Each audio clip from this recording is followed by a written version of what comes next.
Hello à tous, on se retrouve pour une nouvelle vidéo. Donc dans cette vidéo, je vais faire un défi Halloween. Devoir battre tous les bots qui sont là, donc les 5 bots Halloween de chess.com. Mais avec une petite particularité. On peut voir que, bon là il montre que je suis 1100 elo, mais c'est parce que j'ai commencé comme ça. Mais normalement je suis 1200, 1300. Donc lui, ça devrait être facile à battre, lui aussi. Elle, on va dire que c'est mon niveau, mais ça devrait quand même être plutôt simple. Et après ces deux-là, ça va être lui, pratiquement impossible. Elle, ça risque d'être très dur. C'est pour ça que je vais avoir un nombre de vies. Ce nombre de vies, c'est le nombre de fois que je pourrais perdre une partie. Donc je lancerai une roue au hasard, et le nombre sur lequel ça tombera, un nombre entre 1 et 7, pour pas avoir trop de vies, sera le nombre de vies que j'aurai. Du coup, je vais lancer la roue maintenant. Ok, c'est tombé sur 4. Donc 4, on va dire que ça va, c'est mieux. J'ai envie de dire c'est mieux que 3. Logique. Mais en vrai, 4, ça devrait aller. Donc lui, ça devrait être facile à battre. Lui aussi. Lui, comme j'ai dit, normal. Après, 2, ça va être difficile. Donc, je vais essayer d'user 0 vie sur eux. Pour après, pour eux, toujours avoir mes 4 vies. Le but, c'est de voir si j'arrive à tous les battre. Du coup, je sais pas encore, ça dépend du temps que les parties dureront. Du coup, là, je vais commencer à jouer contre le premier bot, qui est Martin Leclerc. J'ai dit Leclerc à Blasir, Leclerc, excusez-moi.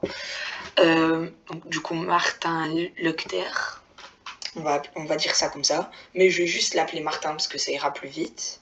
Martin, qui on peut voir, a gagné 300 elo quand il est en mode Halloween que quand il est en mode normal. Du coup, je vais commencer une partie contre lui. Et je suis les noirs, ok. Je vais faire la défense française. Normalement, il y a des chances pour qu'il prenne. Et il prend pas. Je tombe presque jamais sur des gens qui jouent ça.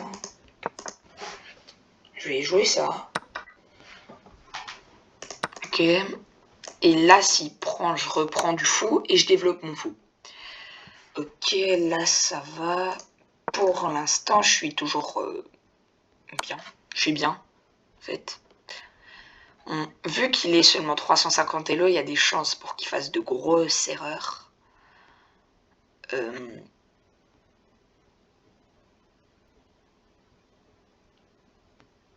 Là, je réfléchis, mais je pense que je vais pas prendre. Eh oui, je suis en échec. Ça commence mal si je vois même pas quand on me met en échec. En tout cas, les pièces, elles sont stylées, ça on peut dire. Vraiment, toutes les pièces ici sont toutes très stylées, surtout le roi, vraiment. Et sinon, même les pions. Pas mal, hein, le truc Halloween. Ok, bon, il déplace son roi, il pourra plus roquer. Ça, c'est pas malin. Moi, je vais dégager son fou. Ok. Et il me donne son fou. Ok, pas mal. Pour l'instant, ben, j'ai l'avantage. Un peu logique, c'est seulement le premier bot.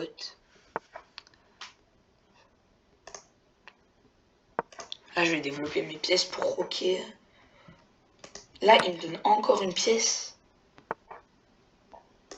Et là, je fais une fourchette. J'attaque le roi et la tour en même temps. Du coup, il est obligé de bouger ce roi et je mange sa tour.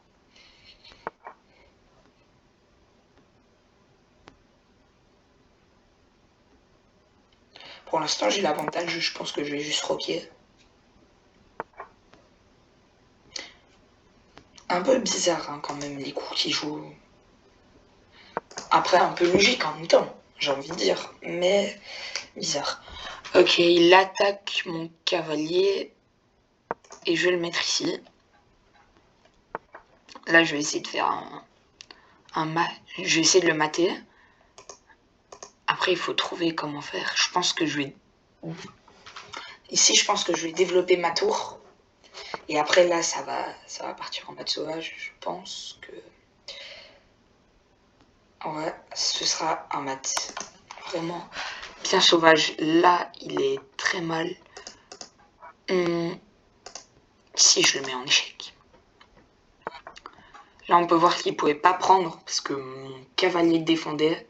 Et ici, je l'avoue, c'est une pièce gratuite, le cavalier. J'ai envie de le manger. Mais est-ce que je suis obligé de le manger? Là, j'ai l'impression que je peux juste essayer vraiment de le mater. Et si je fais ça, on peut voir qu'il ne peut plus aller ici. Il ne peut pas aller là. Ni là, ni là. Et il ne pourra plus aller là. Donc, il sera obligé de venir ici. Et quand il sera ici,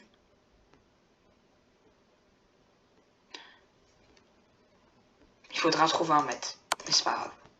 Non, mais il peut prendre. Mais pourquoi je le vois genre au moment où je joue le coup?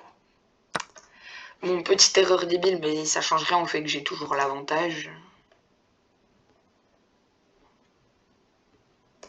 Ici, je vais juste le mettre en échec. Il peut pas prendre.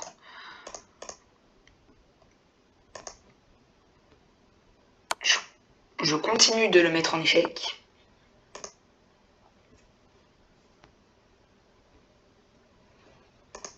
Ok, bon ici je pense que je vais prendre.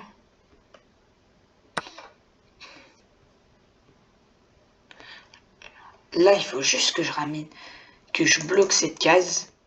Je sais pas si c'est le meilleur coup, mais c'est pas grave. Je bloque la case. Ok, il attaque mon fou. Il attaque mon fou, mais est-ce que c'est vraiment important de le défendre dans cette position? En soi, si je le perdais là, ça changerait pas grand-chose. Mais je pense que je vais quand même garder mon fou.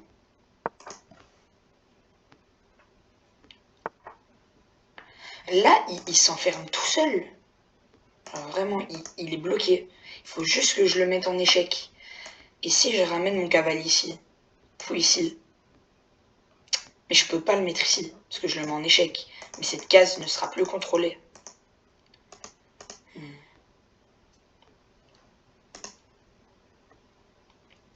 Je vais quand même ramener mon cavalier. Il joue vraiment mal.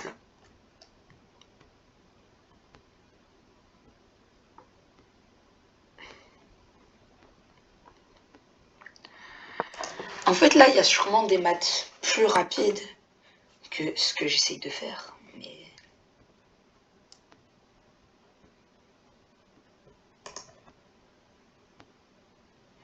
Ah ouais, non, là... ça, je peux prendre...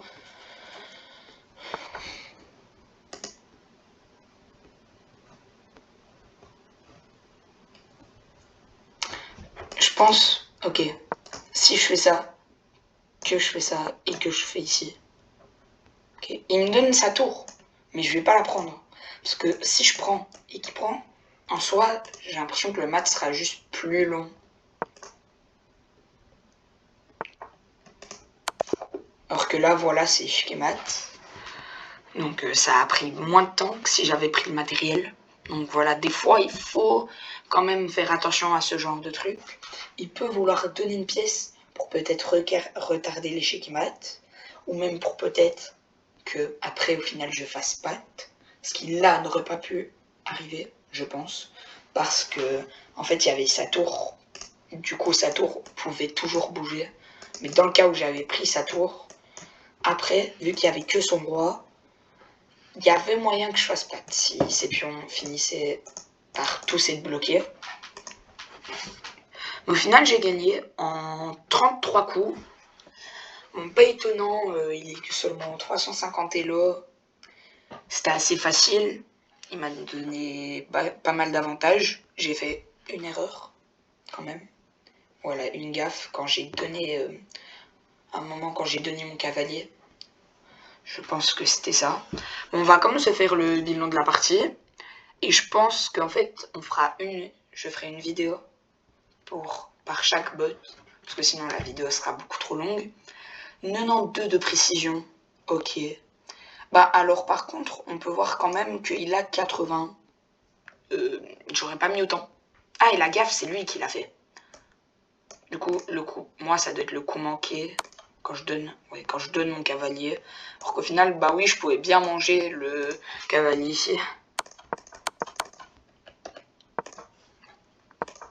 Donc ici, pour l'instant, on voit que c'est que des coups théoriques. Et qu'on est que dans de la théorie, là. Là, il perd le droit de roquer. Ça, moi, je mets même pas ça comme une imprécision. Je mets ça... En fait, je sais même pas. C'est imprécision. Je mets ça dans erreur. C'est fou, je sais pas. De déroquer son roi comme ça, pour rien. Genre, inutilement. Donc là, c'est une gaffe. Donc ouais, il laisse le fou en prise. Et là, il me donne ses pièces. Je mange vraiment tout. Ici, il me laisse le mettre en échec. Et ici, je peux manger le cavalier. Mais du coup, comme on a vu, je fais un coup manqué. Il mange... Là, je le mets en échec. En fait, ce qui empêche qu'il mange mon fou. Pareil pour là, il peut toujours pas manger. Là, je mange parce que, en fait, en mangeant, il va plus se bloquer. Vous voyez là, en fait, il est bien à l'étroit. Hein. Il a 2 cases. Même pas parce que cette case est contrôlée. Il a qu'une seule case pour partir. Que je contrôle pour l'empêcher de partir. Donc ici, je recule mon fou parce qu'il m'attaque. Je continue. Ah. Là, je prends. Et là, bon, on peut voir que il peut plus rien faire. Il fait ça. Donc pourquoi il fait ça? Bon, il active sa dernière pièce. Pas sûr que là, cette case, c'est vraiment l'activer. Mais c'est pas grave. Et ici, après avoir bougé, échec mat. Donc du coup, c'était une belle partie. J'ai bien joué. On peut voir que j'avais tout le temps l'avantage, hein, vraiment. Sauf au début, mais ça, c'est logique. Parce que je sais qu'il y a peut-être des gens qui vont se poser la question. Pourquoi a-t-il l'avantage au début? Alors que, ben, en soi, on est nous deux bien. J'ai même l'impression, on va dire, d'être un peu mieux. Mais pourquoi a-t-il l'avantage? Tout simplement parce que là, on joue que des coups théoriques. C'est-à-dire que c'est de la théorie. Et vu que c'est les blancs, souvent quand les adversaires, quand sur un échiquier, il n'y a que des coups théoriques au début qui se font, souvent, les blancs, vu qu'ils sont blancs, ils auront un peu l'avantage par rapport à la barre qui est ici. Mais en soi, la position est égale. Voilà, comme ça, j'apprends peut-être un petit truc pour ceux qui ne savaient pas. C'était plutôt bien. On se retrouve bientôt pour une autre vidéo où je pourrai affronter un autre bot qui sera...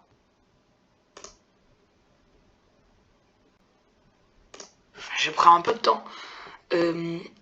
Qui sera Échec le clown de 825 kg. Ça devrait aller facilement aussi. C'était logique. N'hésitez pas à vous abonner, à rejoindre mon club sur chess.com. On se retrouve bientôt pour de nouvelles vidéos.